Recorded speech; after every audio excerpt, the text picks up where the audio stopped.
Mazuma TV back in the building, man. What's going on, y'all? Shout out to Mazuma Nation. Shout out to the Mazuma Mob. We back in the building, man. Stephen Breadman Edwards. I did an interview with him yesterday. Please go check it out, man. It's in the live section of my channel. Go check it out, man. Great interview, great insight on the business of boxing, great insight on the trainer's perspective. All around, just a great conversation. Go check that shit out, man. Hope everybody's having a blessed, beautiful, and productive day. I'm over here just trying to drive careful. You know what I'm saying? The road is real slippery, but it is what it is. We got to get to work. We got to grind. What I want to talk about is Gervonta Tank Davis. Apparently, according to some reports that I've been seeing, that he's coming back. He's coming back into the ring December 19th, I believe. So maybe in the December, January area, we're looking to have Gervonta Tank Davis back. It hasn't been that long, but since he's been in prison and stuff like that, it feels like he's been out of touch for a while. So the sport definitely misses Gervonta Davis. We miss that excitement, you know what I mean? So with that being said, he's coming back December, maybe January, top of the year or the end of the year. The top of the new year or the end of this year. Who's some possible opponents for Gervonta Davis? Although us boxing fans, we want to see the Shakur fight. We want to see the Devin Haney fights. That just seems like that's something that's not realistic right now. Devin Haney is caught up with the Regis Prograis fight and most likely won't fight for the rest of the year. Shakur Stevenson looks like he's negotiating a fight with Frank Martin for November. So most likely after that fight, he won't be fighting for the rest of the year. So let's really look at the 135 division. You know, he does move up and down, usually goes between 35 and 40. But let's really talk about 135. The most realistic fights, in all honesty, according to Calvin Ford, is the Isaac Cruz rematch. You know what I'm saying? They fought in the past, obviously, if it's a rematch. And it was a great fight. You know what I mean? Gervonta Davis was able to show his overall skill set in that fight. He showed that he wasn't just a puncher, that he was actually extremely intelligent in the ring and had some sort of IQ, great boxing ability, great movement. So Tank showed something in his toolbox that he didn't have to pull out before. You know what I'm saying? So that was an overall great performance. He was limited. He had one hand. He had hurt one of his hands. I forgot which one it was on Isaac Cruz's head. You know what I'm saying? That usually happens if you punch somebody on the wrong spot, the wrong part of the skeleton. Usually when you hit them on the top of the head.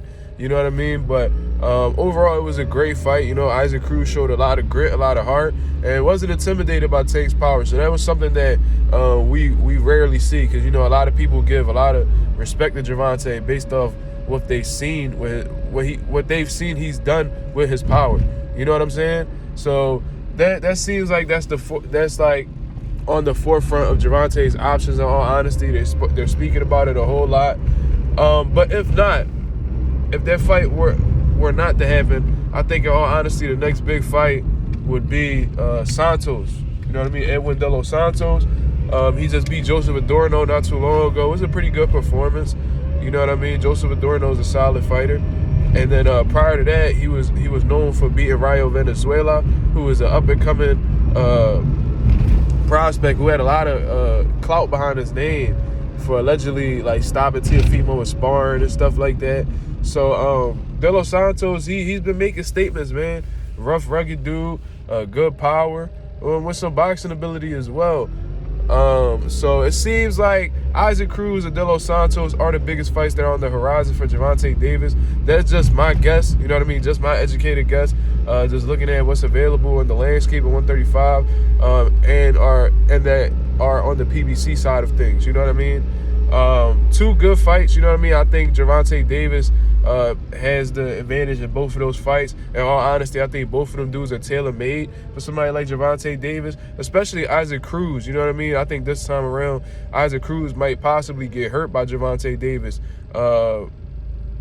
considering that he'll have both his hands, you know what I'm saying? He won't be as limited, and there'll be more options in his offense going into this fight. De Los Santos, he's crafty, you know what I mean? He got good skill set or whatever, but De Los Santos definitely gets greedy and likes to exchange. So that'll definitely play to Gervonta's benefit. Gervonta could definitely set traps, you know what I mean? punch in between De Los Santos punches. You know what I'm saying? It's just overall outbox him. I think that Gervonta could pretty much do whatever he wants with a guy like Santos. You know what I'm saying? But I think those are the two fights that are most likely to happen. You know what I mean? Y'all let me know what y'all think. Two solid fights, you know what I mean? It's not the fights that, you know, the masses are calling for, in all honesty, but, you know what I mean? To keep Gervonta busy, why not? You know what I mean? I'll definitely tune in and watch it. Gervonta's an exciting fighter. He's one of the top dogs in the boxing world. So whenever he's fighting, I'm definitely going to tune in because all his fights usually end in dramatic fashion. And it's overall just an exciting time. Just watching, just experiencing Gervonta Davis's prime right now. You know what I'm saying? But that's my take on the situation, man. Supposedly he's coming back December 19th. But in all honesty, it might not be that exact date, but around that time frame. So December, January, he's coming back. And those, in my honest opinion, in my educated opinion, are the two most likely to fight Gervonta up next. What do y'all think about both of those opponents? All that good stuff, man. Leave y'all thoughts and comments below in the comment section. Like, comment, and subscribe to Mazuma TV. I will be on live later on. Shout out to Mazuma Nation. Shout out to the Mazuma Mob. I'm out of here, man. Peace.